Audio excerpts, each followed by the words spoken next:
তৈরি করেছে ফুচকা। এখানে এটা হচ্ছে তেঁতুলের চাটনি, এটা আমার শাশুড়ি খুব ভালো বানায়। টক দই, ঝুড়ি ভাজা, শশা কুচোনো, বাদাম, ওখানে টক জল, এখানে আলু মাখা চলছে। দু একটা আমি ট্রাই করে নিয়েছি। ও ফুচকা পার্টি জিন্দাবাদ। এই যে দই ফুচকা তৈরি হচ্ছে, ভালো করে বানান দিদি। মা বানাচ্ছে আর আমি শুধু খাবারটা মুখে পড়ছি। না, আমি অবশ্য আলুগুলো ভরে দিয়েছি। এই যে এখন প্রায় শেষের দিকে, আলু অর্ধেক হয়ে গেছে। টক জল,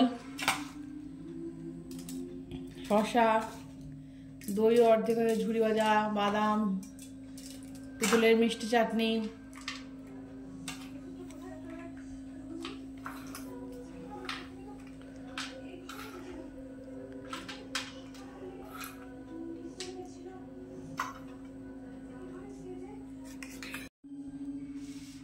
দই ফুচকা রেডি। কারা কারা দই ফুচকা খেতে ভালোবাসো অবশ্যই কমেন্ট করে জানাবে।